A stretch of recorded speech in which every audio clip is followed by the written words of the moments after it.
దేవుని పరిశుద్ధమైన గణనామమునకు స్తుతి కలుగునుగాక. చేరవచ్చిన మీ అందరికీ సంఘం తరపున మా హృదయపూర్వకమైనటువంటి వందనాలండి. ఈరోజు చాలా సంతోషకరమైన ఆనందభరితమైనటువంటి సమయం. దేవుని కృపను బట్టి 26వ తేదీ జూన్ నెల 2026 మనము గర్వించదగిన, సంతోషించగలిగిన మరి ఎంతో శుభదినం ఇది. ప్రేమైన వాళ్ళ మనం ఈరోజు సంతోషంగా, ఆనందంగా మందిర వార్షికోత్సవ పండుగలు జరుపుకుంటూ ఉన్నాం. మరి మన జన్నంగంరెడ్డిపల్లె ఈసీఐ చర్చి 18వ సంవత్సరాలను పూర్తి చేసుకొని మరి 19వ సంవత్సరంలోనికి ప్రవేశించినటువంటి ఈ శుభదినాన్ని బట్టి మన గ్రామంలో జరుపుతున్నటువంటి 3 రోజుల చర్చి ప్రతిష్ట కార్యక్రమమునకు మరి గ్రామం అంతటికి మరి సంఘం తరపున, సేవకుల తరపున, పెద్దల తరపున మీ అందరికీ మా హృదయపూర్వకమైనటువంటి వందనాలు తెలియచేస్తున్నామండి. శుభాకాంక్షలు తెలియచేస్తూ ఉన్నాం. ఈ ప్రత్యేకమైనటువంటి కార్యక్రమం మనకు వాక్యోపదేశము చేయడానికి, వాక్య సందేశము అందించడానికి మన ప్రియులు, దేవుని దాసులు, ప్రియులు రెవరెండ్ డాక్టర్ జె ప్రసాదరావు గారు మరి ECI South Andhra dialysis Podili, తరులుబాడు ప్రాంతాల్లో ఏరియా చైర్మన్గా పనిచేస్తున్నటువంటి దేవుని దాసులు మనకు చక్కని వాక్యోపదేశం అందిస్తారు. మరి అయ్యగారిని సంతోషముతో చప్పట్లు కొడుతూ హర్షధ్వనాలను మరి అందిస్తూ మనము ఆహ్వానించుకుందాం.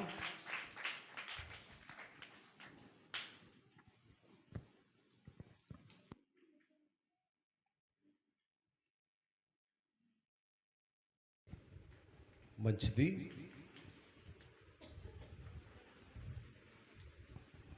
దేవుని మహాకృపలో ఈనాటి యొక్క జంగమరెడ్డిపల్లె మందిరాన్ని మనము నిర్మించుకొని దేవుడు మనకు దయచేసినటువంటి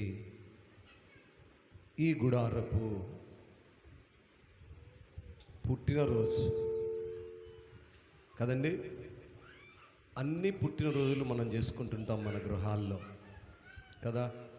మన పిల్లల పుట్టినరోజు, పెద్దవాళ్ళమైనా కూడా మన యొక్క పుట్టినరోజులు జరుపుకుంటూ ఉంటాం. వాటన్నింటికంటే కూడా విలువైనటువంటి ఈ యొక్క మందిర యానివర్సరీ కార్యక్రమానికి మరి చేరొచ్చిన మీకందరికీ, సమయం ఇచ్చిన దేవుని దాసులకు, గ్రామానికి, మరి ప్రతి ఒక్కరికి ప్రభుపేట నా హృదయపూర్వక వందనాలు, శుభాకాంక్షలు తెలియజేస్తున్నాను. అందరూ ఏదో అదో లోకంలో ఆలోచిస్తున్నారు. అందరూ కూడా జాగ్రత్తగా కొద్ది నిమిషాలు దేవుడు మనకిచ్చినటువంటి ఈ సుందరమైన ఆలయం, ఈ ఆలయమును గురించి చెప్పాలి అంటే నేనే చెప్పాలి.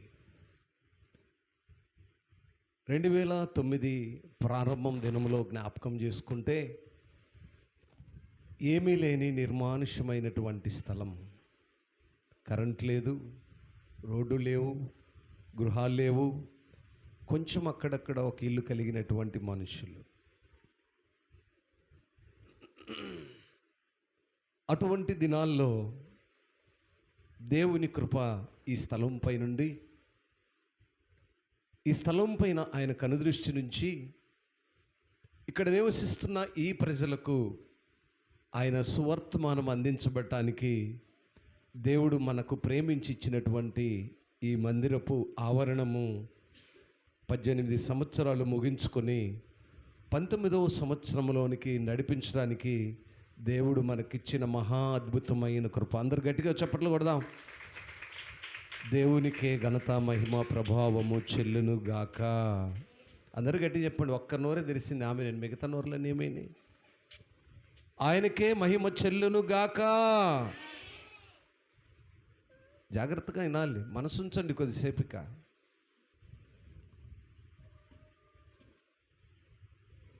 ఇరవై 25 నిమిషాల్లో నేను ముగిస్తాను. వీలైతే రేపటి దినమున మరికొద్దిగా ఎక్కువ సమయాన్ని గడపడానికి దేవుడు సహాయం చేయునుగాక. ఇది చాలా శుభకరమైనటువంటి దినం. చాలా దినాలుగా ప్రార్థిస్తున్నాము,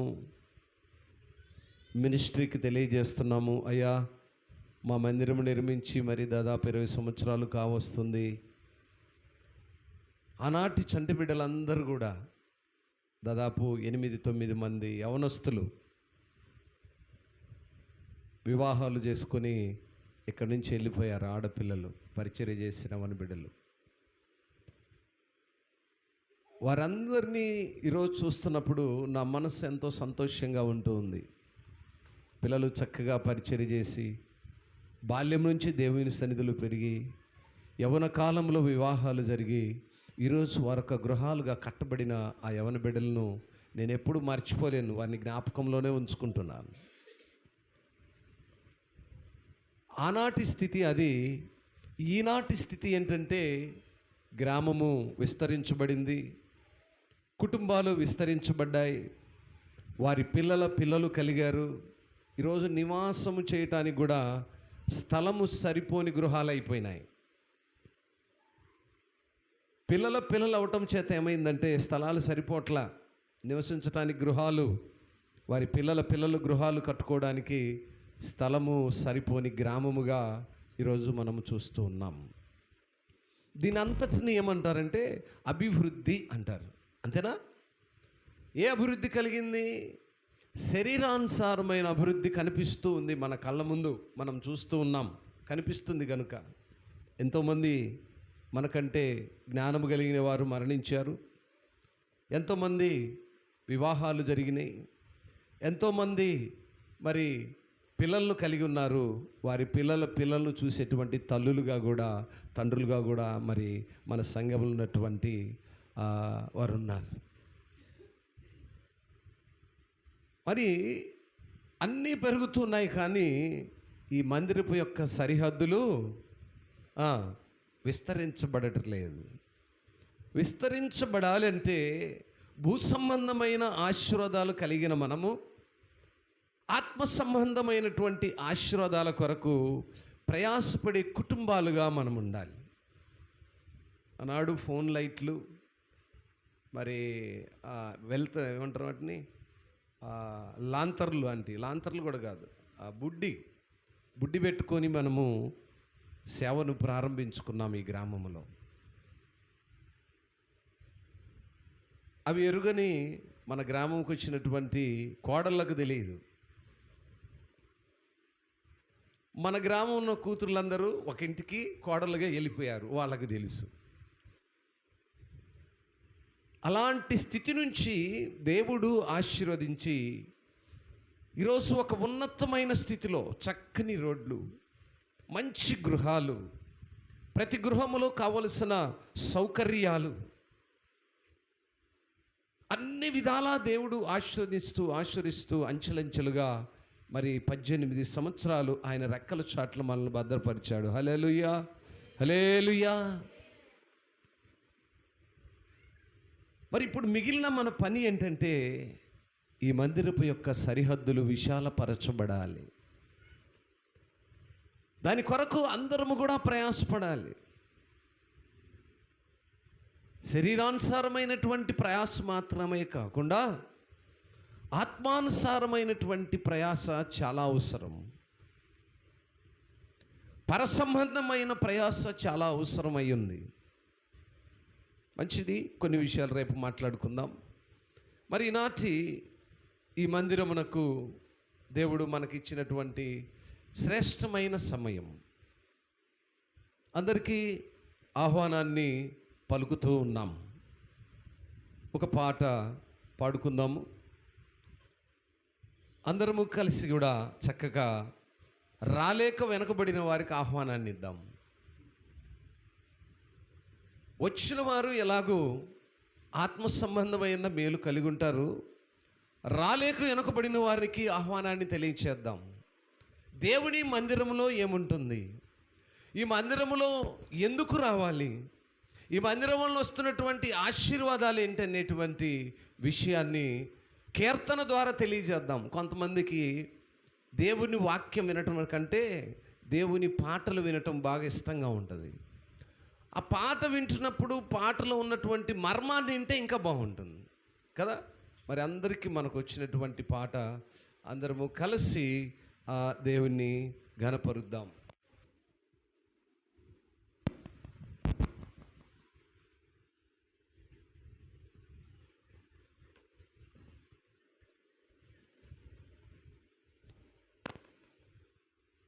మంచిది.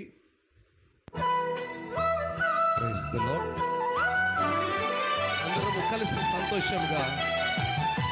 సంతోషంగా మందిరములోనికి రాకుండా బయట ఉన్న వారికి ఆహ్వానాన్ని ప్రేమతో తెలియజేస్తున్నాం.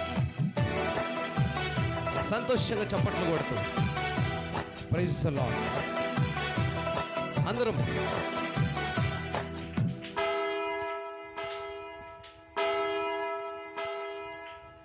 మందిరములోనికి రండి, వందనీయుడేసుని చేరండి.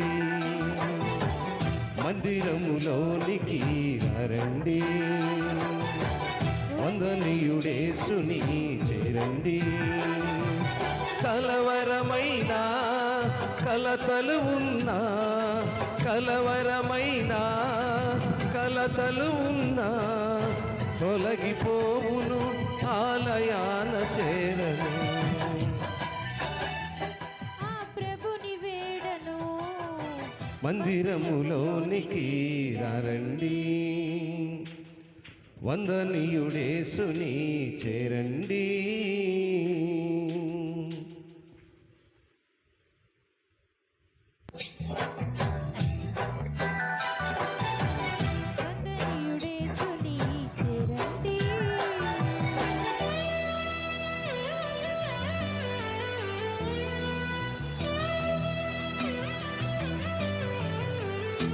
ఎస్, మందిరంలో ఏం నేర్చుకుంటాము? ఈ మందిరం ఏంటి? దేవాలయంలో ఏముంటాయి?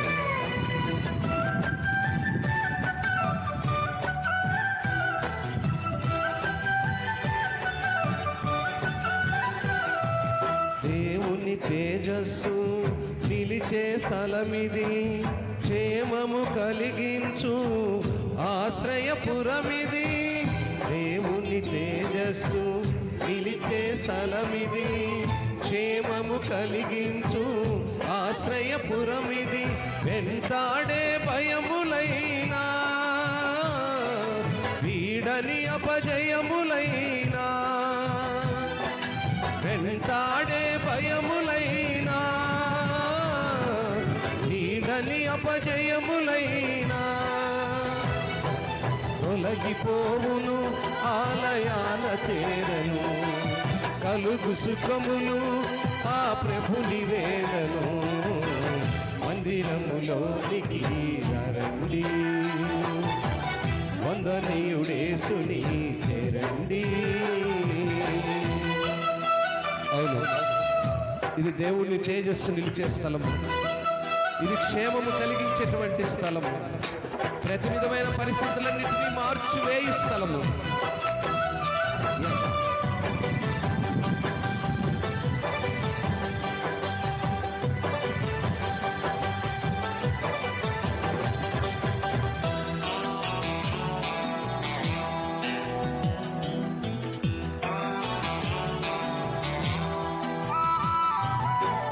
సత్యము బోధించు దేవుని బడిది, ప్రేమను చాటించు మమతల గుడిది. దేవుని ప్రేమను చాటించు మమతల గుడిది. శ్రమల వలన చింతలైనా, శత్రువుతో చిక్కులైనా, శ్రమల వలన చింతలైనా, శత్రువుతో చిక్కులైనా, ఆలయాన చేరను కలవదు సుఖములు, మందిరములోనికి రండి, వందనీయుడేసుని చేరండి. అవును, అక్కడ సత్యాన్ని నేర్పించేటువంటి దేవుని బడి ఇది, ప్రేమను చాటించేటువంటి మమతల గుడి ఇది. శ్రమల వల్ల ఎటువంటి చింతలో చిక్కుకున్నా వాటన్నిటిని తొలగించేటువంటి దేవుని ఆలయం ఇది.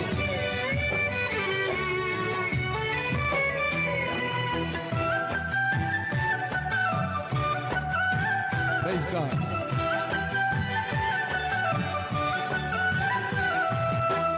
ప్రసాదించు జీవన గృహమిది, స్వస్థత కలిగించు అమృత జలనిది, శాంతి ప్రసాదించు జీవన గృహమిది, స్వస్థత కలిగించు అమృత జలనిది, కుదుట పడని రోగమైనా,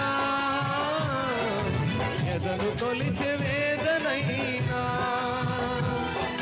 కుదుట పడని రోగమైనా, ఎదను తొలచి వేదనైనా,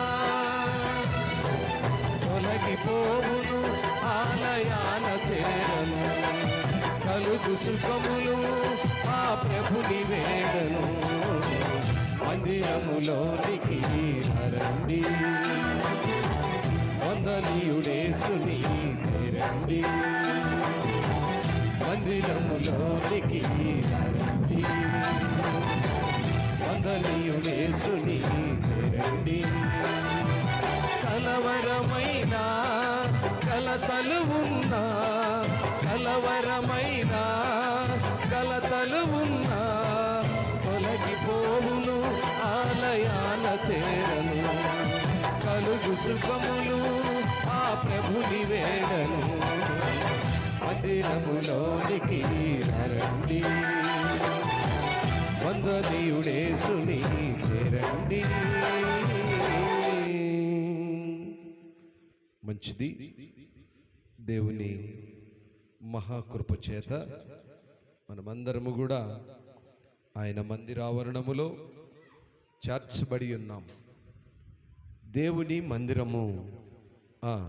దయచేసి పాట అందరూ విన్నారనుకుంటున్నాను. రాలేక బయట ఉన్నటువంటి వారు, చేరి మందిరంలో ఆయన్ను ఆరాధిస్తున్నటువంటి వారు. దేవుని ఆలయము శాంతిని సమాధానాన్ని ఇస్తుంది. దేవుని ఆలయము సత్యమును నేర్పిస్తుంది. దేవుని ఆలయము ఇది ఒక బడి. ఈ బడిలో చేర్చబడిన మనము దేవుని పిల్లలము. హల్లెలూయా, హల్లెలూయా. మరి లాలేక వినపడిన వారు లోక సంబంధమైనటువంటి మనుష్యులు. దేవుని ఆలయము ఇది ఒక బడి. ఈ బడిని దేవుడు మనకిచ్చి 18 సంవత్సరములు తన అపారమైన ప్రేమలో కాచి అనేక మందికి సత్యమును నేర్పించి, నీతిని న్యాయమును నేర్పించి, మారు మనసు రక్షణ అనేటువంటి అనుభవమును నేర్పించి, ఆయన కృపలో కాచి కాపాడి అనేక మందికి ఒక మార్గదర్శముగా నిలిచినటువంటి బడి ఇది. ఈ బడిలో ఎంతోమంది విద్యార్థులు ఇక్కడ నుంచి చదువులు నేర్చుకుని, మొదటి దినమున నయోమి చెప్పినట్లుగా అనేక మంది యవన బిడ్డలు ఆయా స్థలములకు వెళుతూ దేవుని మాటలను నేర్చుకొని, దేవుని పాటలను నేర్చుకొని, ప్రార్థించే అనుభవాన్ని నేర్చుకొని, ఆయా ప్రాంతములకు వెళ్ళి మీరు కీర్తిస్తున్నప్పుడు, మీరు ఘనపరుస్తున్నప్పుడు, దేవుణ్ణి మహిమపరుస్తున్నప్పుడు ఆ మహిమ దేవునికి మాత్రమే కాకుండా మీరు నివసించి ఎక్కడికైతే వెళ్ళారో ఆ ప్రాంతమునకు కూడా దేవునికి మహిమకరముగాను, ఆ గ్రామానికి ఆశీర్వాదకరమైనటువంటి శుభవచనములు పలుకబడుతూ ఉన్నాయి. హల్లెలూయా. కనుక నా ప్రియ దేవుని సంగమా, మరి ఈ గుడిలో, ఈ బడిలో చదువుకుంటున్నటువంటి మనము ఎలా ఉండాలంటే క్రమమునకు లోబడే వారముగా ఉండాలి, విధేయతకు లోబడే వారుగా ఉండాలి, భద్రత కలిగినటువంటి వారుగా ఉండాలి, లోకములో నుంచి వేరు చేయబడినటువంటి జనాంగముగా ఉండాలి. నేను ఎప్పుడు చక్కని ఉపమానం ఒకటి చెప్తుంటాను. మన పిల్లలు బడికి వెళ్ళినప్పుడు సాయంత్రం రాగానే కూర్చోబెట్టి, నాన్న ఈరోజు మీ టీచర్ ఏం చెప్పారు, నీ హోంవర్క్ ఏంటి, ఏమి నేర్చుకొని వచ్చాం. బడికి వెళ్ళిన పిల్లవాడిని ఎంతో చక్కగా మనం అడుగుతూ ఉంటాం. వాడు నేర్చుకున్న పాఠాలలో తప్పులను సరిచేసి మరలా నేర్పిస్తుంటాము. మరి దేవుని బడికి వచ్చినప్పుడు ఏమి నేర్చుకుంటున్నావు, నేర్చుకున్న నీ పాఠాలను మరలా ఇంటికి వెళ్ళాక హోంవర్క్ చేస్తున్నావా, ఆ పాఠాలను మరలా నెమరేసుకుంటున్నావా, దానివలన నువ్వు పొందుకున్న ప్రయోజనము మరొకరికి వెలుగుకరంగా ఉంటుందా? చాలామందిని చూస్తున్నామండి మనం మందిరాల్లో ఎంతో విధేయత కలిగిన వారుగా, క్రమము కలిగిన వారుగా, ఎంతో చెప్పలేనంత విద్యాబుద్ధులు కలిగినటువంటి వారుగా కనిపిస్తూ ఉంటారు. బాహ్య ప్రపంచంలో చూసినప్పుడు మందిరములో ఉన్నటువంటి క్రమానికి బయట ప్రపంచంలో కనపడుతున్నటువంటి స్థితికి ఏమాత్రము సంబంధం ఉండట్లేదండి. గుడిలో నువ్వేం నేర్చుకుంటున్నావు, మరి బాహ్య సంబంధమైనటువంటి భూలోకములో నివసిస్తున్నప్పుడు నువ్వు ఎలా నివసిస్తున్నావు? ఇదేనండి హోంవర్క్. హోంవర్క్ ఏంటంటే చాలామంది ఏమనుకుంటారంటే మేము పెద్దవాళ్ళం అయిపోయాము, మాకు చాలా పెద్ద వయసు వచ్చేసింది, ఇంకా మేము ఇప్పుడు హోంవర్క్ ఏం చేస్తామండి. దేవాలయంలో హోంవర్క్ మీకు పెన్ను పేపర్ ఇచ్చి, ఇదిగో ఈరోజు ఈ పాఠం నేర్చుకొని రేపు పొద్దున అప్పచెప్పండి అనేది ఉండదండి. అది మీ మనస్సుకును, మీ హృదయమునకును, మీ ప్రవర్తనకును, మీ విధేయతకును లోకములో కనపరచబడుతుంది. మీరు ఇక్కడ నేర్చుకున్న పాఠాలు బాహ్య ప్రపంచములో కనపరచబడతాయి. ఏ రీతిగా? మీ ప్రవర్తనలో, మీ క్రియలలో, మీ అలవాట్లలో, మీకున్నటువంటి ప్రతి విధమైనటువంటి కార్యములో కనపరచబడతాయి. ఇది హోంవర్క్. గుళ్ళో నేర్చుకున్న హోంవర్క్ మీరు పెన్నులు రాయాల్సిన పని లేదు, వయసుతో సంబంధం లేదు, మీరు ఇక్కడ రాసుకొని ఇంటికి వెళ్ళి చదవక్కర్లేదు. మీ హృదయము, వాక్యం ఏముంటుంది? హృదయమే, చెప్పాలి గట్టిగా, హృదయమే దేవాలయం అయినప్పుడు ఆ దేవాలయంలో నేర్చుకున్న పాఠాలను నెమరేసుకోవాలి. ఈరోజు మేము దేవుని సన్నిధికి వెళ్తున్నాము, ఏమి నేర్చుకుంటున్నాము? ఆ నేర్చుకున్న మాటలను మేము నెమరేసుకుంటున్నామా? సేవకుడు ఏమి నేర్పించాడు? రేయ్, నీకు ఈరోజు 10,000 రూపాయలు ఫీజు కట్టాను, టీచర్ ఏం చెప్పాడు? చదివావా, రాసావా, అప్పచెప్పు నాకు అని పిల్లలను బెదిరిస్తున్నాం. ఎందుకని? పాపం వాళ్ళు ఎదురు చెప్పలేరు, మిమ్మల్ని అడగలేరు కనుక. ఇదే ప్రశ్న ఒక దినమున దేవుడు అడుగుతాడు, నిన్ను అడుగుతాడు, నన్ను అడుగుతాడు. మన మాస్టర్ని అడుగుతాం, ఏమండి మేము 20,000 రూపాయలు ఫీజు కట్టాము, మా అమ్మాయికి ఆలే రాలేదండి అంటాం మాస్టర్ దగ్గరికి వెళ్ళి. ఆ మాస్టర్ ఏమంటాడు? ఏమమ్మా, అందరితో పాటు నేను కూడా చదువు చెప్పానమ్మా, మీ పిల్లవాడు కొంచెం డల్గా ఉన్నాడమ్మా, మీరు ఇంటి దగ్గర హోంవర్క్ చేయండి. ఆయన పని అయిపోయింది. ఈరోజు ఒక సేవకుడుగా, నా ప్రియ దేవుని సంగమా, దేవుని దాసునిగా మేము ప్రకటిస్తూ ఉన్నాం. మా బాధ్యత ఒక మాస్టర్గా, పాస్టర్గా ప్రకటిస్తూ ఉన్నాం. వింటున్నా నీవు ఆచరణలో పెట్టావో లేదో ప్రశ్నించడానికి ఒక ఆయన వస్తాడు, నిన్ను అడుగుతాడు, ఏమయ్యా పాస్టరు నువ్వు చెప్పావా? ఏమమ్మా విశ్వాసి నువ్వు విన్నావా? అప్పుడు మన ఇద్దరికి ఉంటుంది తీర్పు. చెప్పావా నాకు ఉంటుంది, విన్నావా నీకుంటుంది. దేవుని ఆలయము ఇది ఒక బడి అండి. ఈ బడిలో చాలా విషయాలు నేర్చుకోవాలి. ఇక్కడ చదువు అవసరం లేదు, డిగ్రీలు అవసరం లేదు, పదవులు అవసరం లేదు, ఆస్తులు అవసరం లేదు, అంతస్తులు అవసరం లేదు. నువ్వు అందంగా ఉన్నావా, నువ్వు నల్లగా ఉన్నావా, ఎర్రగా ఉన్నావా, పొట్టిగా ఉన్నావా, బుర్రగా ఉన్నావా, కడుపు ఉందా, ఇంకొకటి ఉందా, నువ్వు ఎలా ఉన్నావు, నథింగ్ డూయింగ్. ఇంత లావు పట్టేసుకొని తిరిగావా? నీకు ఎంత లావు పట్టున్న అవసరం లేదు. భూమికి 3 అడుగులు ఉన్నావా, 6 అడుగులు ఉన్నావా, అవసరం లేదు.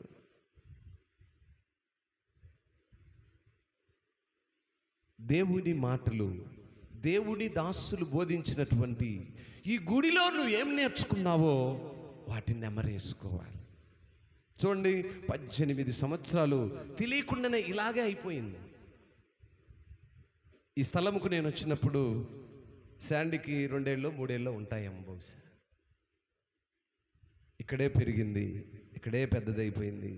వివాహం చేసుకుని ఈరోజు ఒక గృహిణిగా ఉంది.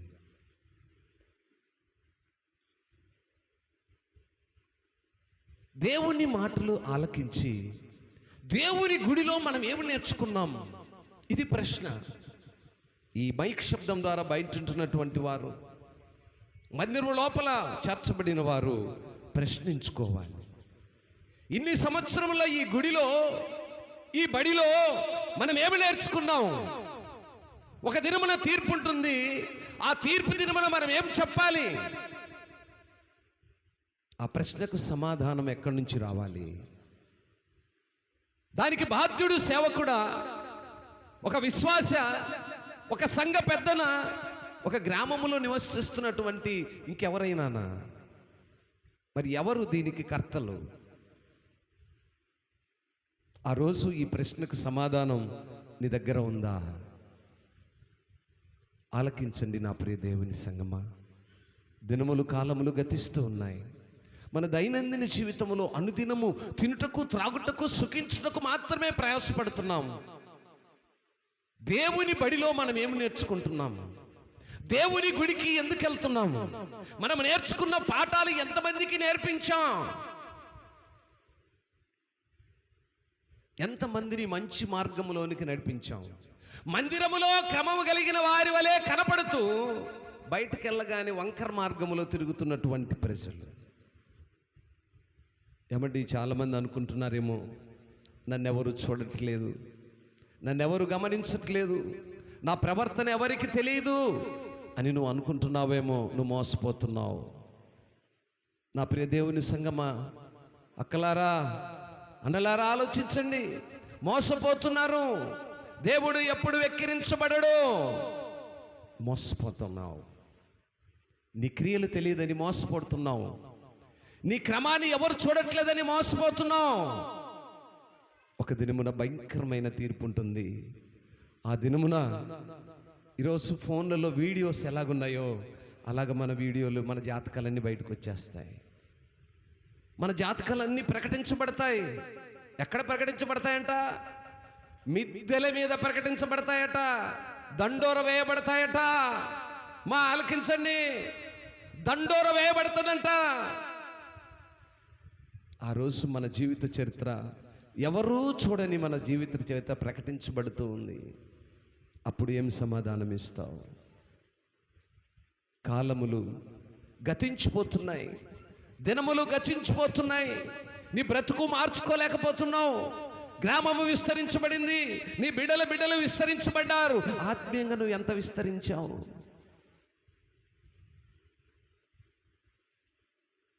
కొన్ని మాటలు రేపటి దినమును మాట్లాడుకుందాము. మరలా మనకు వేరే కార్యక్రమం ఉంది కనుక కొన్ని మాటలు మాత్రమే చదివి నేను ఒక 10 నిమిషాల్లో ముగించడానికి ఇష్టపడుతున్నాను. దేవుని ఆలయంలో ఉన్న సంతోషాన్ని కీర్తనకారుడు, దేవుని ఆలయం యొక్క సంతోషపు ఆ విధానాన్ని మనం లేఖనాల్లో చూడాలి. చూద్దాం. కీర్తనల గ్రంథము 122వ అధ్యాయము, కీర్తనల గ్రంథము 122వ అధ్యాయము 1 నుంచి 1-2 వాక్యాలు చూద్దాం. యెహోవా మందిరమునకు వెలుదమని జనులు నాతో అనినప్పుడు నేను సంతోషించి తిని. స్తోత్రం. దేవుని మందిరానికి వెళ్ళాలి అంటే సంతోషముగా వెళ్ళాలండి. చాలామంది దేవుని మందిరానికి వెళ్ళాలంటే భారముగాను బాధగాను వెళ్తుంటారండి. దేవుని మందిరానికి వెళ్ళటము భాగ్యముగా వెంచాలి. హల్లెలూయా. దేవుని మందిరానికి వెళ్ళటం అంటే ఎలా ఎంచాలి? భాగ్యముగా ఎంచాలి. ఈరోజు నేను దేవుని మందిరం ఉన్నానంటే దేవుడు నాకు ఇచ్చిన భాగ్యము అనుకోవాలి. చాలామంది భారంగా వెళ్తూ ఉంటారు. దేవుని మందిరానికి వస్తారండి, సంతోషం కనపడదు. కారణం భారముతో వస్తారు. దేవుని సన్నిధిలో సంతోషంగా ఉండాలి. కీర్తనకారుడు అంటాడు, దేవుని మందిరముకి వెళదామని ప్రజలు నాతో అనినప్పుడు ఎట్లా ఉన్నాడట? సంతోషించాడంట. ఈరోజు చాలామంది దేవుని మందిరానికి వెళ్ళాలంటే ఎంత భారంగా ఉంటుందో, ఏమండి, ఎంత భారంగా ఉంటుందో. అది భాగ్యమని ఎరగని ప్రజలు, ఆ సంతోషాన్ని రుచి చూడని ప్రజలు, అందులో ఉన్నటువంటి ఆత్మీయమైనటువంటి ఆహారాన్ని భుజించని ప్రజలు, లోక సంబంధమైన ఆలోచనల చేత ఉన్నవారు ఆత్మ సంబంధమైన ఫలాల్లో ఉన్నటువంటి రుచిని ఎరగరండి. గనుకనే చాలా మందికి దేవుని మందిరము భారంగా ఉంటుంది. దావీదు గారు అంటున్నాడు, నేను దేవుని మందిరానికి వెళదామని అనేక మంది ప్రజలు నాతో అన్నప్పుడు నేను సంతోషించాను. దేవుని సన్నిధికి సంతోషంగా రావాలి. ఎందుకు రావాలంటే మనకున్న ప్రతి విధమైన పరిస్థితులన్నీ ఆయన మార్చివేసేవాడు గనుక. నీకున్న ప్రతి సంకటమును ఆయన సరిచేసేవాడు గనుక దేవుని మందిరానికి వెళదామని అన్నప్పుడు, అసలు దేవుని మందిరం అంటే ఏంటి? విశ్వాసి దేవునితో సన్నిహిత సంబంధాన్ని, ఆత్మ సహవాసాన్ని, సాటి విశ్వాసుల ప్రేమను ఆనందముగా అనుభవించే స్థలమే దేవుని మందిరం. హల్లెలూయా, హల్లెలూయా. తలలు పైకెత్తండమ్మా. మిమ్మల్ని వాక్యం చదవమని లేదు నేను. మీరేం చదవద్దు. నేనే 4 మాటలు ఏదో దేవుడు నాకు ఇచ్చినాయి, మీ అంత జ్ఞానిని కాదు కనుక దేవుడు నాకు నేర్పించిన 2 మాటలు నేర్చుకోండి. నేను మీతో పాటు నేర్చుకోవడానికి సిద్ధంగా ఉన్నాను. స్తోత్రం, హల్లెలూయా. దేవుని మందిరం ఏంటిదంటే ఆత్మ సంబంధమైన సహవాసాన్ని కలిగి ఉండటం, విశ్వాసుల ప్రేమలో అంటుకట్టుకుపోవడం, వేరువేరుగున్న గృహాల్లో నివసిస్తున్న కుటుంబాలన్నీ కూడా ఆత్మ సంబంధమైన ఒక సంఘముగా ఏర్పరచబడటం. ఇంత సంతోషకరమైనటువంటి పండుగను మామూలుగా చేసుకుంటారు ఎక్కడైనా? ఏమండి, ఇప్పుడు ఒక కుటుంబంలో పండుగ అనుకోండి, ఆ ఒక్క కుటుంబంలో పండుగకు ఎంత ఆర్భాటంతో వేల రూపాయలు ఖర్చు పెట్టి చేస్తుంటారండి. పిల్లల పుట్టినరోజులు ఉంటాయండి, పెద్దవాళ్ళ పుట్టినరోజులు ఉంటాయండి. ఎంత ఆర్భాటంగా వేల రూపాయలు ఖర్చు పెడుతుంటారో అప్పుడు భారం అనిపోయేదండి. ఎంత సంతోషమో. మరి మనందరి యొక్క పుట్టినరోజు కార్యక్రమానికి, మనందరము నివసించడానికి దేవుడిచ్చినటువంటి స్థలానికి మరి మనం ఎంత సంతోషంగా ఉండాలి అమ్మా, వినాలి. అప్పుడు అక్కడ ఎన్ని కేకులు కట్ చేయాలి? ఇప్పుడు కుటుంబానికి ఒక కేక్ కట్ చేయాలి. మరి గ్రామంలో ఎన్ని ఇల్లున్నాయో ఇంటికి ఒక కేకు కట్ చేయాల్సినటువంటి పండుగ దినము ఈ దేవుని ఆలయ ప్రతిష్ఠ దినము. స్తోత్రం, హల్లెలూయా. ఇదేంటిది? ఈరోజు ఈ కార్యక్రమం ఏంటి? దేవుని యొక్క మందిర ప్రతిష్ఠ దినము. ప్రతిష్ఠ అంటే నిర్మించుకున్న దినము, పుట్టినరోజు.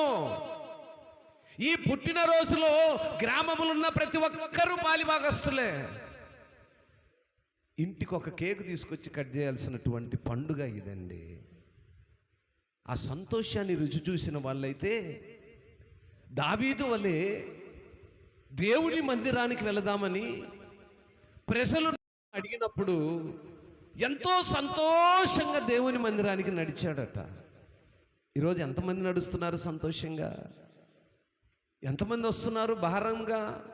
ఎంతమంది ఎంచుకుంటున్నారు అది భాగ్యమని? ఆలోచన చేయండి. మన కుటుంబంలో తీసుకోండి. భార్య వస్తే భర్త రాడు, భర్త వస్తే భార్య రాదు, వారిద్దరు వస్తే పిల్లలు రారు. ఆ భాగ్యంలో నిర్లక్ష్యం చేస్తున్నటువంటి ప్రజలు. అందుకే దావీదు గారు చక్కగా అంటున్నాడు, ఆయన మందిరానికి వెళుతున్నప్పుడు ఆ మందిరంలో ఉన్నటువంటి సంతోషాన్ని, ఆ మందిరంలో ఉన్నటువంటి క్షేమాన్ని ఎరిగిన వాడుగా ఉన్నాడు. చూడండి 6వ మాటను చూడండి, 7వ వాక్యం. నీ ప్రాకారములలో నెమ్మది కలుగునుగాక, నీ నగరములలో క్షేమముండునుగాక. ఏమండి, ఎక్కడుంటుందంట నెమ్మది? దేవుని ప్రాకారములలో, దేవుడు నివసించే ఆలయములలో నెమ్మది ఉంటుంది. ఆ నెమ్మదిని రుచి చూడని ప్రజలు. దేవుని ఆలయం అంటే ఏంటంటే, ఇంట్లో ప్రార్థనలు జరుగుతుంటాయండి. ప్రతి కుటుంబంలో సాయంకాల సమయంలో కుటుంబ ప్రార్థనలు జరుగుతుంటాయా?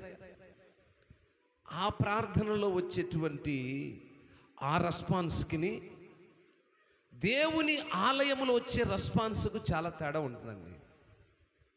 దేవుని ఆలయపు ప్రసన్నత వేరు, కుటుంబముగా కూడి చేసే ప్రార్థన వేరు. దేవుని ఆలయములో జరిగే ప్రార్థన ఎలా ఉంటుందంటే, దేవుని కనుదృష్టి గ్రామము పైన, ఆ నగరములో నివసిస్తున్న ప్రాకారం అంతటి పైన క్షేమం ఉంటుందట. మరొక మాటను మనం చూస్తే మత్తయి సువార్త 18వ అధ్యాయము 20వ వాక్యంలో ఒక మాట రాయబడి ఉంటుంది. 18:20. ఇద్దరు ముగ్గురు నా నామమున కూడి ఎక్కడ కూడి ఉందిరో నేను వారి మధ్య ఉందునని చెప్పాడు. చాలండి. ఇక్కడ కుటుంబాల్లో కూడా ఇద్దరు ముగ్గురు కూడతారండి. కుటుంబాల్లో ఇద్దరు ముగ్గురు కూడటం వేరు, సంఘముగా నివసించి ప్రార్థించటం వేరు. సంఘముగా నివసించి ప్రార్థిస్తున్న ఆ స్థలమంతటి పైన ఆయన కనుదృష్టి ఉంటుందన్నమాట. అటువంటి ప్రత్యేకమైన స్థలము దేవుని ఆలయము. ఆ ఆలయములో నివసిస్తున్న నీవు, ఆ ఆలయములో ఉన్న నీవు ఏం మేలులు పొందుకుంటున్నావు? ఎటువంటి స్థితిని నువ్వు కలిగి ఉన్నావు? 8వ వాక్యంలో చూసినప్పుడు, నా సహోదరుల నిమిత్తమును నా సహవాసముల నిమిత్తమును నీకు క్షేమము కలుగునుగా కానీ నేనందును. స్తోత్రం. ఎవరి నిమిత్తము? ఇక్కడ ఎవరి నిమిత్తం ప్రార్థన చేస్తాం? మన అక్క చెల్లెల నిమిత్తం ప్రార్థన చేస్తాం, మన నైబర్స్ నిమిత్తం ప్రార్థన చేస్తాం, మన ఇరుగు పొరుగు వారి నిమిత్తం ప్రార్థన చేస్తాం. ఆయా ప్రాంతంలో దూర స్థలాల్లో ఉండి వారి జీవనోపాధి కొరకు ప్రయాసపడుతున్న కుటుంబాల కొరకు ప్రార్థన చేసే స్థలం అండి ఇది. ఇది ఆర్డినరీ ప్లేస్ కాదు, ఇదేదో బుర్రకథలినేటువంటి స్థలం కాదు. ఎక్కడో దూర ప్రాంతములు నివసిస్తున్న నీ అక్క చెల్లెలు అనంతముల కొరకు ప్రార్థించే స్థలం ఇది. ఈ స్థలములో చేసిన ప్రార్థన వారికి దీవనకరంగా ఉంటుంది, వారికి క్షేమాన్ని ఇస్తుంది. అందుకే దావీదు గారు అన్నారు, ఆ మందిరానికి వెళుతున్నప్పుడు నాకు సంతోషం ఇస్తుంది అంటాడు. దేవుని మందిరానికి వెళుతున్నప్పుడు I was glad when they shed unto me, let us go into the house of the Lord. Glad, సంతోషము. దేవుని మందిరములో సంతోషము. దేవుని మందిరములో సంతోషం కంటే బయట ప్రపంచంలో ఏం సంతోషం ఉంటుందండి? ఆ సంతోషము చేత నింపబడిన వారమై ఒక మాట చదివి ముగిచ్చేద్దాం. 9వ వాక్యాన్ని చూసినప్పుడు, మన దేవుడైన యెహోవా మందిరం నిమిత్తము నీకు మేలు చేయ ప్రయత్నించెదను. ఏమండి, దేవుని మందిరములో మేలుంటుందండి, దేవుని మందిరములో ఆశీర్వాదం ఉంటుందండి, దేవుని మందిరములో ప్రతి విధమైన పరిస్థితులని మార్చబడతాయండి. దేవుని మందిరము సంతోష నిధి, సంపదల గని. అటువంటి సంపదను కలిగిన వారు భాగ్యముగా ఎంచాలి. దేవుని మందిరానికి నడుస్తున్నవారు చాలామంది భారంగా వస్తారండి. 9 గంటలకు మైకు పెడితే 12:30 1 గంటకు వస్తారండి. మైకు 9 గంటలకు ప్రారంభించి అల్లో మర్రో అని పాస్టర్ పాడి పాడి పాడి అలిసిపోతే 9 గంటలకు వినపడ్డ మైకు ఆ యొక్కకు 1 గంటకు అర్థమైంది, ఓహో మందిరంలో మైకు పెట్టారని. ఎంత దారుణమండి, ఎంత దారుణము. ఎందుకు? అది భారముగా ఎంచావు కాబట్టి నువ్వు అంత లేటుగా వచ్చావు. అది భాగ్యం ఎంచడమవుతావు, మైక్ శబ్దం వినబడగానే పోయి మందిరంలో కూర్చుంటావు. ఆ సంతోషాన్ని అనుభవించాలనే తపన కలిగి ఉంటావు. ఆ సంతోషం నీలో ఎప్పుడైతే ఉండదో పోదాంలే, తొందర ఏముంది, వాళ్ళే పాడుకోనిలే, పాస్టరేకు పని లేదు, పొద్దుబాకొచ్చాయన పాడుకుంటున్నాడు. మనకు మూడొచ్చినప్పుడు వెళ్ళి మనము నలుగురిలో నారాయణ, గుంపులో గోయిందా అంటే పోలే అంటే మేము కూడా వెళ్ళామండి ప్రార్థనకి. ఎవడు చూస్తున్నాడు? తిరణాలు జరుగుతుందండి, తిరణాలకు వెళ్ళారు, అందరు వెళ్ళారు, మంచోడు వెళ్ళాడు, చెడ్డోడు వెళ్ళాడు, పనికొచ్చాడు, పనికి నలుగురిలో నారాయణ అని అంట. ఎవడన్నాడు ఎవడనలేదు ఎవరికి తెలియదు, దేవుడికి కూడా తెలియదు ఎవడన్నాడు. గుంపులో గోయిందా అని అంట. ఎవడన్నాడు? ఇప్పుడు ఈ గోయిందా ఎవరన్నట్టు? మనం కూడా ప్రార్థన ఎట్టిపోయే టయానికి వచ్చి నేను కూడా ఆమెనన్నాను పాస్టర్ గారు. ఎంత భక్తి అండి మనకు, భారంతో కూడిన భక్తి. భాగ్యమని ఎంచక దేవుని ఆలయములనుట అది భాగ్యమని ఎంచక భారముగా దేవుని సన్నిధికి నడుస్తూ ఉన్నారు. నా ప్రియ దేవుని సంగమా, దేవుడు మనల్ని ప్రేమించి మనకిచ్చినటువంటి ఈ చక్కని సహవాసం, చక్కని దేవాలయము, సుందరమైన ఆలయముగా మార్చబడటకు మనమందరము ప్రయాసపడే వారముగా ఉండాలి. అట్టి కృపలో దేవుడు దీవించి ఆశీర్వదించి అధికమైన ఆశీర్వాదాలు దయచేసి దేవుని సన్నిధికి నడుస్తున్న ఏ ఒక్కరూ అది భారమని ఎంచక భాగ్యముగా ఎంచుకొని వారిని వారు పరీక్షించుకునేవారుగా ఉండాలి. మందిరానికి వెళ్తున్నామంటే ప్రయోజనం లేదక్కో, పరీక్ష చేసుకోవాలి. నేను మందిరానికి నడుస్తున్నాను, నా ప్రవర్తన ఎలా ఉంది? ప్రసంగి అన్నాడు కదా, ఏమన్నాడమ్మా? అమ్మ అందరికి బాగా తెలుసుగా, ఏం చెప్పాడు చెప్పండి? నేను మందిరానికి వెళుతున్నప్పుడు నా ప్రవర్తనను ఎవరు చూసుకోమన్నాడు? నిన్ను చూసుకోమ్మా, నిన్ను చూసుకోమని ఎవరికైనా చెప్పాడా? నిన్ను నువ్వు పరీక్షించుకో అన్నాడు. నువ్వు దేవుని మందిరానికి నడుస్తున్నప్పుడు నీ ప్రవర్తన ఎట్లుందో పరీక్ష చేసుకో. ఎందుకంటే నిన్ను ప్రశ్నించేవారు బయట నడుస్తున్న ప్రజలు, అన్యులైన వారు నిన్ను ప్రశ్నింటారు. ఆ అమ్మన బైబిల్ బంకలు పెట్టుకొని పాటలు పాడుతుంది, ఆమె గురించి మాకు తెలియదు. ఆ అమ్మన చెప్తుంది ఆమె అంటే అర్థం ఏంటి? మందిరంలోనికి క్రమముగానే కనపడుతున్నావు, బయటికి వెళితే నీ క్రియలు బాగలేవు. బయట కనపరచబడాలి మన క్రియలు. నేను ఎప్పుడు మీకు జ్ఞాపకం చేస్తుంటాను, మా ప్రియులు దేవుని దాసులు మా ప్రిన్సిపాల్ గారు చెప్తేవారు, వేదాంత పాఠశాలలో మేము ఏమి చదివినా ఏం చదవకపోయినా ఒకటే మాట చెప్పాడు, ప్రసాద్ మీరు ఇక్కడి నుంచి బైబిల్ చంకలు పెట్టుకొని బయటికి వెళ్తున్నప్పుడు మీలో నడుస్తున్న క్రీస్తు కనపరచబడాలి. నువ్వు బయటికి నడుస్తున్నావంటే నీలో నడిచే క్రీస్తు కనపడాలి. ఈరోజు నువ్వు ఒక విశ్వాసిగా బయట ఉన్నావంటే నీలో నడుస్తున్న క్రీస్తు కనపడాలి, నీలో నడుస్తున్న క్రైస్తవుడు కనపడాలి, నీలో ఉన్న రక్షణ మారు మనసు కనపడాలి, నీ క్రియలు కనపరచబడాలి. దేవుని మందిరంలో ఆ బడిలో నువ్వు నేర్చుకున్నటువంటి ఆ గుడిలో పాఠాలు నిన్ను ప్రతి క్షణము నెమరు వేయాలి. అందుకే అన్నాడు, నువ్వు ఇక్కడ నేర్చుకున్నటువంటి ఈ మాటలంట నీ చేతికి కంఠభూషణంలాగా, నీ యొక్క శరీరానికి కంఠభూషణములాగా, నీ యొక్క ఒంటిలో కంఠభూషణములాగా నువ్వు ధరించుకొని ఉండాలి. ఆ స్థితిలో నువ్వు ఉండగలిగినప్పుడే నిజమైన క్రైస్తవుడిగా, క్రైస్తవురాలిగా దేవుని యొక్క మాటలను నేర్చుకున్నటువంటి దేవుని బడిలో నువ్వు పొందుకున్నటువంటి దీవెనలు, ఆశీర్వాదాలు కనిపించబడతాయి.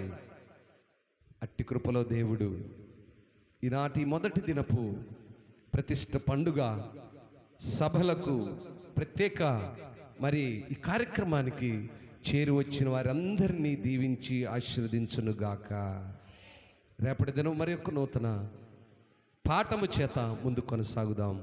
దేవుడి మాటలు దీవించి ఆశీర్వదించునుగాక. ప్రార్థన చేద్దాం. పరిశుద్ధుడా, ప్రేమ కలిగిన తండ్రి, నీ ఘనమైన ప్రశస్తమైన నామానికి మీకు వందనాలు, స్తోత్రాలయ్యా. ఈరోజు నీ మాటల చేత నాయనా మమ్మల్ని సరిచేశారు. మా క్రియలు, మా విధేయత, మేము నడుస్తున్న విధానము, నీ గుడిలో మేము నేర్చుకున్నటువంటి సత్యబోధ, నీ బడిలో మేము నేర్చుకున్నటువంటి విధేయత, నీ బడిలో మేము పొందుకున్నటువంటి క్రమాన్ని మరిచిపోతున్నామయ్యా. లోక సంబంధమైనటువంటి మనుషుల వలె, లోకములో తిరుగుతున్న ప్రజల వలె మేము ఉంటున్నాము. అట్టి స్థితి నుంచి మమ్మల్ని మార్చండి. మాకొక నూతన హృదయమును దయచేయండి, నూతన అభిషేకమును దయచేయండి, నూతనముగా మేము నివసించడానికి కృపనిమ్మని. ఇదిగో నేను ఈ మొదటి దినపు ఈ ప్రతిష్ఠ పండుగలో మీరు నాతో మాతో మాట్లాడిన ఈ సంతోషకరమైన మాటలు, ఇదిగో దావీదు గారు అంటున్నాడు, నీ మందిరానికి నడవాలని ప్రజలు అన్నప్పుడు నేను ఎంతో సంతోషంగా నీ సన్నిధికి నడుస్తున్నానయ్యా. భారముతో కాదు, ఇది ఒక భాగ్యముగా ఎంచుకొని నడుస్తున్నానని దావీదు గారు ఈరోజు నేర్పించిన ఆ పాఠాన్ని మేము నెమరేసుకుంటున్నాం. ఆ రీతిగా మా బ్రతుకు దినములు నీ సన్నిధిలో నివసింపచడానికి కృపనిమ్మని, చేరువచ్చిన బిడ్డలందరినీ జ్ఞాపకం చేసుకోమని, రేపటి కాలం మనకు సిద్ధపరచుమని నాయన. ఇదిగో ఇంతవరకు నీ కృప ద్వారా ఆత్మాభిషేకముతో రోషము కలిగిన నీ మాటలు నీ దాసుని నోట మీరుంచి మాట్లాడించినందుకై మీకే ఘనత మహిమ ప్రభావాలు ఆరోపిస్తూ యేసయ్య ఘనమైన నామములో ప్రార్థించి మనవులన్నీ అడిగి వేడుకొని పొందుకొని ఉన్నాము తండ్రి. త్రియేక దేవుని కృపా కాపుదల చేరువచ్చిన సంగమునకు సకల పరిశుద్ధులకి ఇప్పుడు ఎల్లప్పుడు సదాకాలము ఆయన కృప తోడైండి నడిపించునుగాక. అందరికి వందనాలు.